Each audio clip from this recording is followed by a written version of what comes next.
So hi! Welcome and welcome back to my YouTube channel, and for today's tutorial, ituturo ko sa inyo kung paano nga ba mag-lock ng ating Facebook profile.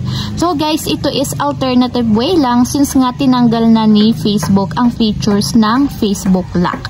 So makakatulong din naman sa inyo para maprotektahan natin ang ating privacy sa ating Facebook profile. So ayan, ang unang-una natin gagawin is i-open muna natin ang ating Facebook account.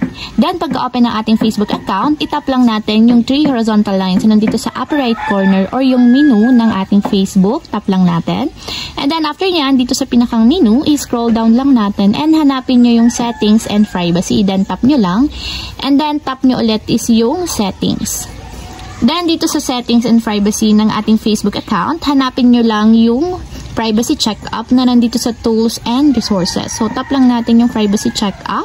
And then dito sa privacy checkup, ang itatap naman natin dito is who can see what you share. So ito yung pinakang nasa unahan. So tap lang natin. And then who can see what you share. So dito natin malilimitahan yung privacy ng ating profile. So malilimit daw natin dito yung ating profile information, post and stories, tsaka sa blocking. So tap na natin yung continue para ma-proceed tayo. And then after nyan, dito nalalabas yung ating profile or personal information. So depende sa inyo kung ano yung gusto nyong ma-only me or ma-public sa lahat. So meron ditong only me, friends, and public. So much better na yung mga personal information na hindi dapat malaman ng ibang tao or ng public is dapat naka-only me lang.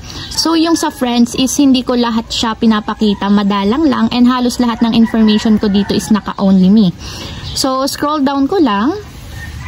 And lalabas din dito yung information na nilagay nyo sa inyong Facebook profile. So, depende sa inyo kung ano yung gusto nyo ipa-public or ipa-private.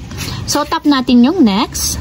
So, ito pa yung mga ibang options. So, sa default audience, so kung gusto nyo walang makakita, gawin nyo siyang only me. So, tap nyo yung friends and piliin nyo yung see more and then only me. So, depende sa inyo. And dito sa stories, kung gusto nyo siyang naka-friends lang, much better na naka-friends to. Kasi kung naka-public yan, lahat mabuview ang stories mo kahit sino. So, dito naman sa limit past post is depende sa inyo kung ililimit nyo ba. So, pwede nyo siyang ilimit lahat or pwede namang hindi.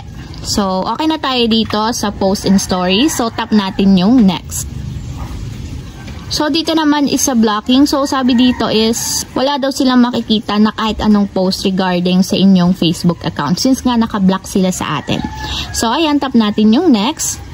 And kung makikita nyo, all set na. Nakaset na yung aking privacy regarding sa profile information, post and stories, and blocking. So, meron pa tayong last step para makumpleto yung paglalak or pag-alternative lock ng ating Facebook profile. So, balik tayo dito sa ating Facebook profile. So, ayan, dito sa ating Facebook profile, itap nyo lang yung 3 horizontal dots na katabi nitong edit profile. So, ayan, pagkatap, mapupunta tayo sa pinakang profile settings. And then, dito sa profile settings, itatap nyo lang is yung activity log. And then, dito sa activity log, ang hahanapin nyo naman is yung public post na nandito lang sa taas. So, ito yung mga nakakulay blue. So, tap lang natin yung public post. So, ayan, kung makikita nyo, lumabas na dito yung mga naka-public post sa aking Facebook profile. So, ang gagawin natin is i-hide lang natin sila lahat at gagawin nating only me. Since nga naka-public sila, ang gagawin nyo lang is tap nyo yung all. And then, pagka-tap nung all, itap nyo naman is yung 3 horizontal dots na nandito sa my lower part. So, tap nyo lang. And tap nyo naman dito is yung audience or change audience. So, ayan, dito sa change audience, may magpa-pop up. So, sabi dito is, the audience you selected can see this post on your profile. If you want to manage posts you've shared in other places like in groups, you can review those separately and activity log. So, ayan, tap natin yung change audience.